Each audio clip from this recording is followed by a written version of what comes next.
What's up, gamers, and welcome to Daily News. So today we've got a lot of news from a galaxy far, far away, and that news comes in the form of a tweet from EA Star Wars. So if you guys enjoy these videos where I just jabber on about different Star Wars goings-ons with some Star Wars Battlefront 2 spicy gameplay in the background, be sure to hit that like button. It means the world to me. Let's try and get 600 likes in the first 24 hours. Subscribe if you have yet to. That would be much appreciated. And comment down below your own thoughts and opinions on the news.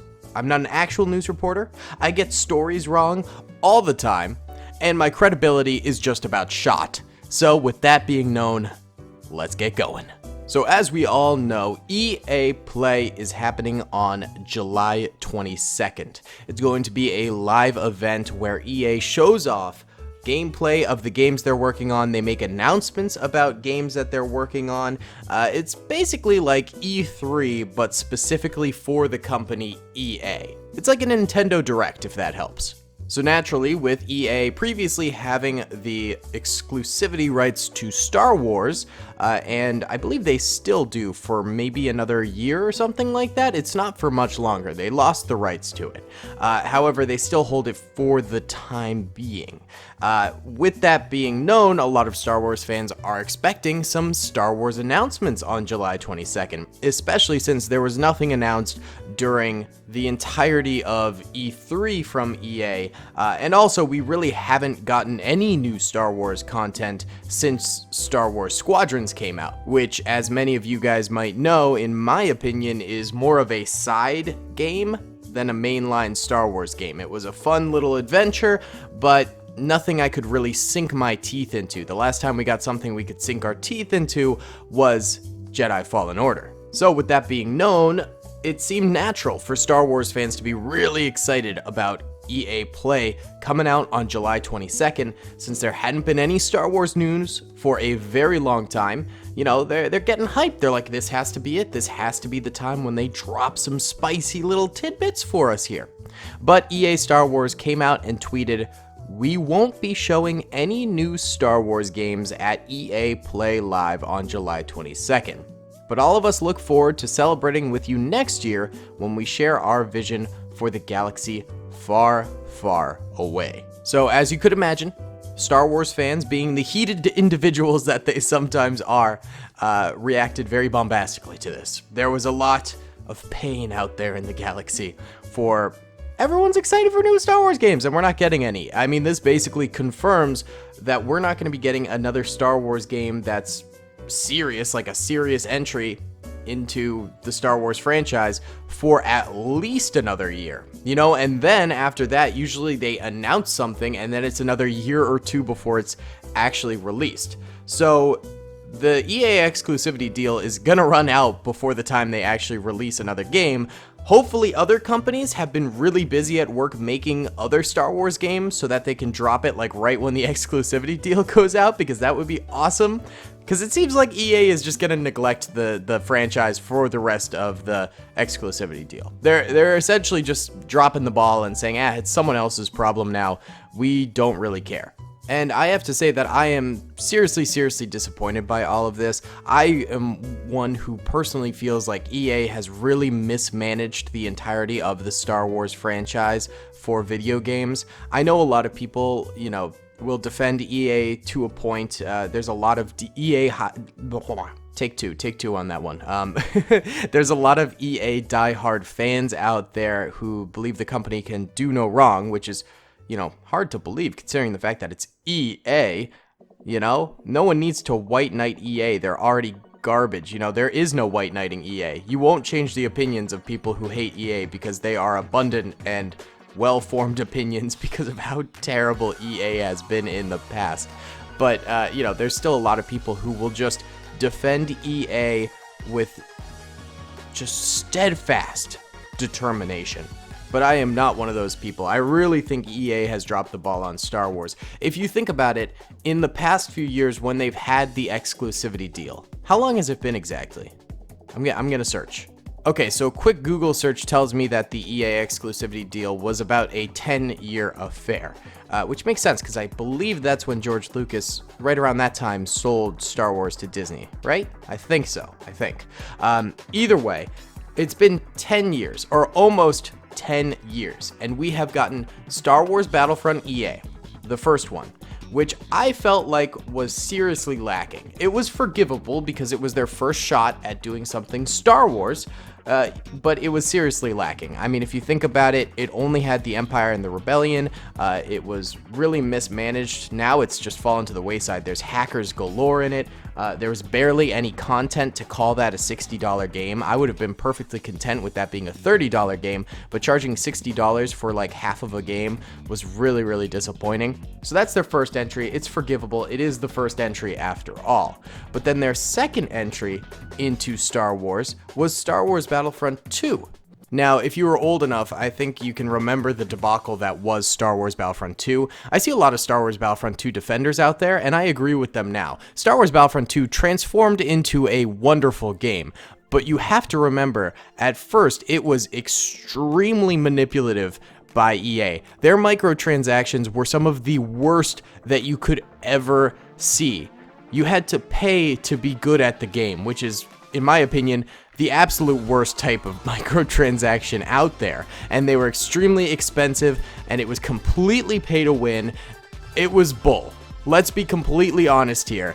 That the backlash for Star Wars Battlefront 2 was completely deserved when it came out. Yes, at its core, it was a decent and fun game that I was really excited for, but it was really hard to support Star Wars Battlefront 2 when it was so extraordinarily manipulative towards the consumer. That has since transformed into a wonderful game that I still enjoy to this day, and I think really turned out to be a fantastic Star Wars game, one of the best ever.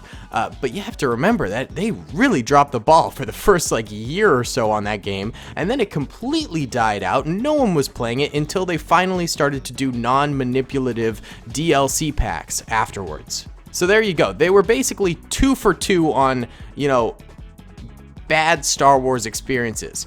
And then they finally got their thing together and released Jedi Fallen Order not too long ago. I think it was about a year ago now. That's a great game. Period. End of story.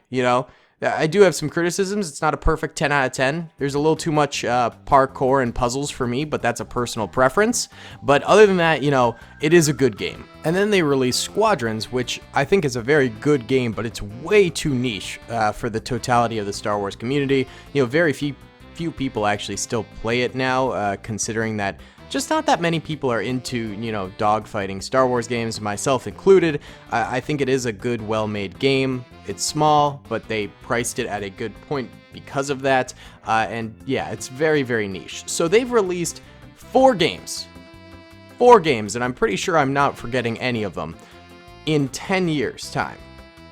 That's not great. That's a pretty bad track record. Now, I know there's going to be a lot of EA apologists out there saying that, well, it takes time to make video games and things like that. And of course it does.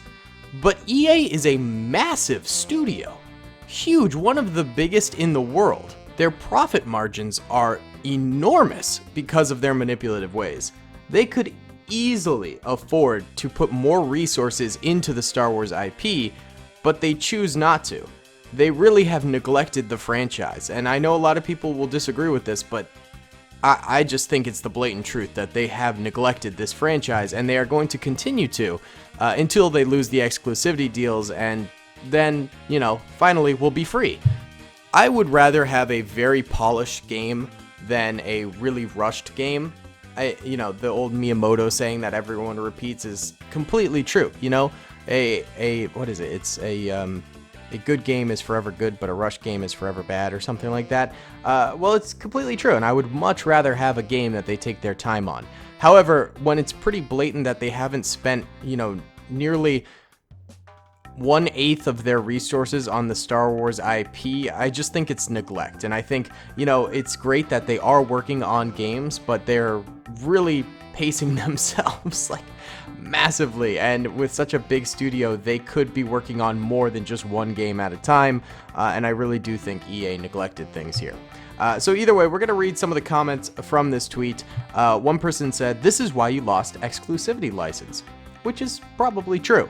That got 2,200 likes. Someone said, "No Mass Effect, no Dragon Age, no Star Wars. WTF are you going to show? FIFA 22? I can feel the disappointment already." And then someone replied, "Come on now, that's not true. They also show Madden 22. Hopefully this time they don't forget to change the banners in the stadiums to the right names," which is, of course, a dig at the broader EA company. I am excited for Battlefield 2042. I'm excited about that, but yeah, I'm disappointed like them. Westy comments, "So Battlefront 3 confirmed? Cool, Reddit, do your thing." Joking at the fact that every YouTuber and Redditor just like thinks Battlefront 3 is confirmed every 5 minutes. Someone says, "No new Mass Effect, no new Dragon Age, no new Star Wars game. EA play live. Why?" And then someone comments a quote from EA, "We are doubling down on Star Wars games. LMAO," and it's a picture of Loki saying, "And I see the clowns are playing their parts to perfection." And that's a big criticism I've seen a lot, is that people, saying, "You doubled down. You literally said you were doubling down on Star Wars games, and they have still yet to release anything," which is hilarious. They announced a bunch of things, remakes of old games, remasters essentially, which is cool, I guess, but, they're not new games. They're half-baked remasters. They announced, Star Wars Hunters or whatever, but I'm pretty sure that game got canned because we haven't heard anything from that in forever. So, I don't know, man. It doesn't seem like they're doubling down to me. But someone did respond to this tweet saying, "Dang, it's almost like it takes time to make games." And then the original commenter said, "I know, LMAO, I was just hoping for an announcement. I wasn't expecting gameplay or whatever." And I think that's what everyone was expecting. Just something, some modicum of news, That's the big travesty here, is they're not being transparent at all, which is a real shame. It would be one thing if they were transparent in not giving us games, but they're just leaving us in the dark completely, which is very, very frustrating. Battlefront updates tweeted back with dying Yoda, and someone responded to them, I wasn't expecting, but nothing? Seriously, nothing new after 3 years and doubling down? I am beyond cross right now," which I completely agree with. Then other Star Wars YouTubers retweeted this. Cinematic Capture said, "A lot of people upset in these comments. If they're not showing off anything yet, it's because it's not ready. First impressions matter. Sure, it would be nice to have a confirmation about the games in development, but it makes sense to announce that next year with Star Wars Celebration," which I suppose is a fair point, but I retweeted that and said, "I agree to an extent. However, it's still okay for people to be disappointed that we're once again getting no Star Wars content out of EA right now." And I completely agree with my sentiment from last night. I mean, people act like you can't be disappointed, which is really frustrating. I'm so sick of Star Wars fans who refuse to allow you to criticize EA or Disney or anything like that. It's fine to love something. I love Star Wars, but it also has so many problems, and it's super ignorant to not recognize these problems and call them out on it and just be, an EA and Disney apologist. T-Money tweeted out, "Also, it is difficult when we are told they will be doubling down on Star Wars games. I understand that it takes time to make the game, but even a small announcement would be better than nothing." I completely agree. FinFet said, "Still barely any info on Lego Star Wars game that was revealed 2 years ago, and now no Star Wars games info of any sorts at EA Play next week. They said they were doubling down on Star Wars gaming. 2 times 0 is still 0. And then the Star Bazaar retweeted EA Star Wars and said, "I'm done with this company. They turned the greatest IP on the planet into a dumpster fire. Absolute trash." So yeah, those are just some of the community responses to this. I agree with a lot of them. There's also a lot of, apologists out there who are like, "No, they're just taking their time," and stuff like that. Well, they've been taking their time for the past 3 years and dragging us along. I think at some point you have to hold them accountable. I'm excited for Jedi Fallen Order 2. I'm excited for Star Wars Battlefront 3, though I'm not entirely sure if we need a Star Wars Battlefront 3 right away. I'd rather they release something newer, like a completely new IP, but they probably will just do Star Wars Battlefront 3, which I would still be excited for. But yeah, I mean, I think at the end of the day, I'm excited for what they're going to release, but I think they need to be more transparent and also put more resources into it, because it's pretty clearly neglect towards the Star Wars IP. Either way, guys, thank you so much for watching this video. Let me know your own thoughts and opinions in the comment section below. I'm sure there will be a lot of people disagreeing with me. Yeah, peace. I hope you guys enjoyed that video. Be sure to click that subscribe button for more content, and hit the notification bell if you'd like to be alerted to whenever I live stream or upload. Thanks so much.